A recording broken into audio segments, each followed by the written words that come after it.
పౌర సేవలకు 9552300009 WhatsApp number. ఏదైతే ఏపీలో వాట్సాప్ గవర్నెన్స్ తీసుకొస్తామని చెప్పారో అది నిన్న లాంచ్ చేశారు వాట్సాప్ గవర్నెన్స్‌ని. దానికి సంబంధించిన ఫోన్ నెంబర్‌ని ఇచ్చారు. 9552300009ని. సో దీని ద్వారా ప్రజలకి సేవలు అందిస్తాము. మొదటి విడతలో 161 సేవలని మొదటగా 161 సేవలనైతే కనుక వాట్సాప్ ద్వారా అందిస్తాము. తర్వాత మిగతావి కూడా మెల్లిగా దీంట్లోకి తీసుకొస్తామని చెప్పేసి అయితే కనుక మనకి ఇంతకు ముందే వార్త వచ్చింది. ఇక నిన్న దీన్ని లాంచ్ చేసినప్పుడు ఎవరెవరు నిన్న లాంచ్ చేశారు.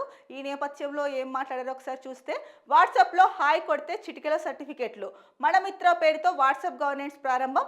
తొలి విడతలో అందుబాటులోకి 161 సర్వీసులు. రెండో విడతలో మరికొన్ని తెస్తాం. మంత్రి నారా లోకేష్.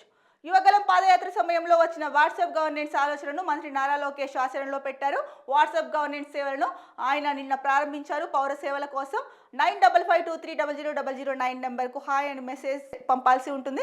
ఈ సేవలు అందించేందుకు ప్రభుత్వం గత అక్టోబర్లో మెటా సంస్థతో ఒప్పందం కుదుర్చుకుంది. తొలి విడతలో దేవాదాయ, రెవెన్యూ, అన్నా క్యాంటీన్, ఎనర్జీ, ఏపీఎస్ఆర్టీసీ, సీఎంఆర్ఎఫ్ వంటి 161 రకాల సేవలను అందుబాటులోకి తీసుకొచ్చారు. రెండో విడతలో 360 రకాల సేవలను ప్రజలకు అందించనున్నారు అని చెప్పేసి ఇచ్చారు ఇక్కడ న్యూస్. ఇక్కడ చూసుకుంటే కనుక ఫోటోలో మెటా వాట్సాప్ కంట్రీ హెడ్ ఎవరైతే ఉన్నారో తనును మెటాకి సంబంధించిన ప్రతినిధి ఉన్నారు ఫోటోలో. ఇంకా అలాగే మంత్రి నారా లోకేష్ ఉన్నతాధికారి ఉన్నారు ఇక్కడ. సో మొత్తానికి ఈ గవర్నెన్స్ పాలన అయితే కనుక నిన్న ప్రారంభించారు. మరి ఈ గవర్నెన్స్ ద్వారా పౌరులకి నేరుగా ప్రజలకి ఎంత మాత్రం సేవలు అందుతాయి అంటే ప్రారంభించడం ఒక ఎత్తు అయితే కనుక ఇంప్లిమెంటేషన్లో ఎలా ఉంటుంది అన్నది ప్రధానంగా చూడాల్సిన విషయము.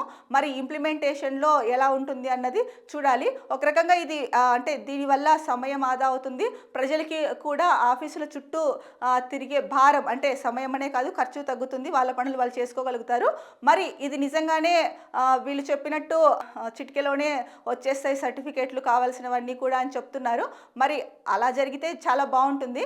ఏదేమైనప్పటికీ వాట్సాప్ గవర్నెన్స్ తీసుకొచ్చి మొదటి దఫాలో 161 సేవల్ని దీంట్లో పొందుపరిచారు.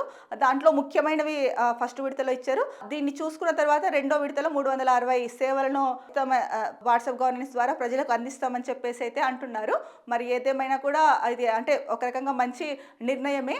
వాట్సాప్ గవర్నెన్స్ అన్నది మంచిగా అమలై పౌరులకి నేరుగా సర్వీసెస్ అందితే కనుక చాలా బాగుంటుంది.